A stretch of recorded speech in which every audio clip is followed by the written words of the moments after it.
Morgan Ashley and meteorologist Justin Spinney, bringing you the content that connects our community. You're watching NonStop Local KHQ at 11. The shirt was consistent with what we had seen in previous surveillance photos with Travis Decker. So I am confirming the shirt that we saw on scene is a match for what Travis was last seen wearing. Developing now, further certainty human remains found yesterday near Leavenworth likely belonged to triple murder suspect Travis Decker. Good evening. I'm Morgan Ashley. Late this afternoon, Chelan County Sheriff Mike Morrison held that last-minute press conference near the site of their discovery. It followed last night's announcement that remains believed to be Decker had been found less than a mile away from the initial crime scene. Here's the area we're talking about, 3/4 of a mile away from the Rock Island campground outside of Leavenworth, where the bodies of Peyton, Evelyn, and Olivia Decker were found in June. Today, no DNA confirmation just yet, but the sheriff even more confident in their findings. U.S. Rangers shorts, they were also a match, and also personal items to include chewing tobacco, was consistent with what he had chewed, a bracelet, which is consistent with what we'd seen in photos of him wearing. So collecting those items, we've since sent them off to the Washington State Patrol's crime lab. We're hopeful that we'll get those results back soon. Last night, the sheriff was hoping to get a rush on those results to bring closure to the family members of these young girls. But he also emphasized today he wants this done right and wants the lab to take their time to get things right. Today, more remains were found. We found additional body parts today to include 2 feet, some femurs, and also some vertebrae. We've requested that these items also be sent off to Washington State Patrol's crime lab for additional testing to be compared. This effort was massive. Here are photos from the U.S. Marshals Service as they helped along with many other agencies like the Spokane County Sheriff's Office. Sheriff Morrison says the remains were found off a beaten path through AI technology with the use of drones. Another developing story, attorneys representing South Hill rapist Kevin Coe and the state of Washington met in Spokane this morning to discuss Coe's upcoming release hearing. He served 25 years in prison after being convicted of rape. When his sentence was completed, he was sent to a special commitment center for sexual deviants in Western Washington. He has been there for nearly the past 20 years. But recently, 2 psychologists determined he's no longer a threat, and Coe has asked to be released. The trial to determine if that will happen, in fact, is set for 2 weeks from today. That is October 2nd. A bomb threat near Tonasket High School that shut down part of the highway yesterday turned out to be a credible threat. The Okanogan County Sheriff told us they don't believe the school was the target. The bomb was found on a community trail. The sheriff says that it's frequently used. A woman found that device when she was walking the trail and actually picked it up. The sheriff says she noticed it was hot and then she dropped it and called 911.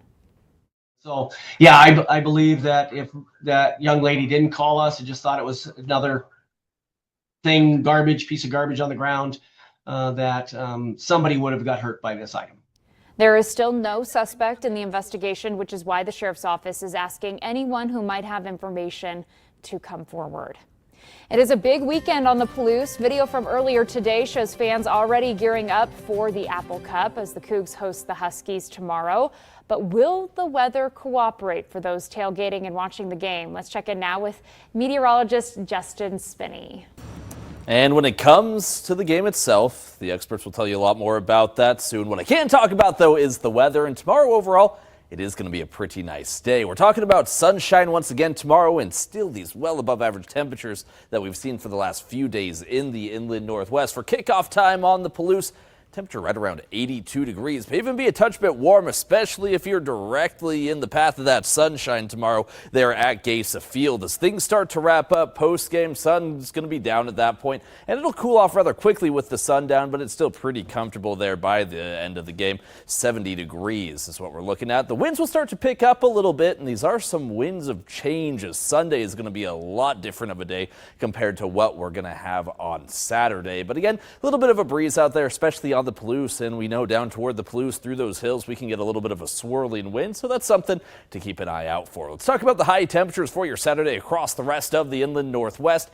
and 87 for our high into Moses Lake. Upper 80s tomorrow in Grand Coulee. Southern Valleys may get up toward the 90s, 91 into Lewiston, Clarkston, Orofino at 91, even Kamei at 90 tomorrow. For the Spokane, Coeur d'Alene metro area, we're going to be right in that mid-80 range, similar again to what we've seen over the last few days before things start to cool down as we head into Sunday. So let's talk about that next weather system that's going to start to approach. Throughout our Saturday, it won't be here yet. Again, as it starts to make its arrival, that front getting closer, that's when that breeze is going to start to pick up. But here, even at 5 p.m., hardly a cloud in the sky. Should be a nice sunny day across the inland northwest. As we get you into Sunday, though, overnight, we're going to start to see some of those clouds really build in. Then late morning, early afternoon, that's when our best shower chance is going to be across eastern Washington and North Idaho. I think the bigger showers, or where we're going to see more rainfall, is going to be western Washington and over the Cascades. It's good news for the Cascades. That's where our most active fires have been. But as far as the rainfall here into eastern Washington and North Idaho,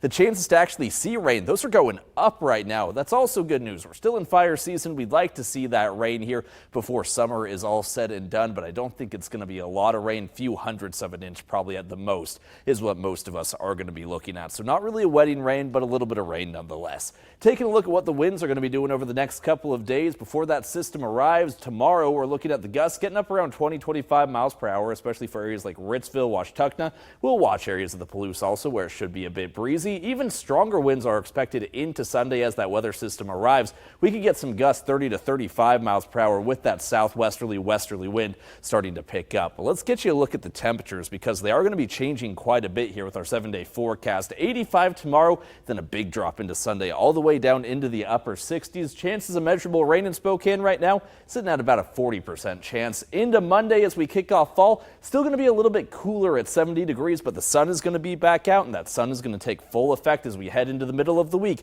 By Wednesday, Morgan, we're looking at a high temperature in the mid-80s. It's so unique to see 85 for Apple Cup in the fall, right? It is a weekend for football. We do have the Apple Cup tomorrow, high school games tonight, and that's why we have Austin Getz, Noah Schmick standing by for SWX Overtime. Hey, guys. You know what I just realized on the topic of the Apple Cup? Huh. 4 Cougs on this show. Yeah. Not exactly a lot of Husky representation. Yeah. Didn't do that on purpose. We'll tell you all about the dogs, though, for sure. Man, I'm excited. Let's get it skilled. We got high school football, college football. It's going to be a busy weekend. And it's coming up here on SWX Overtime.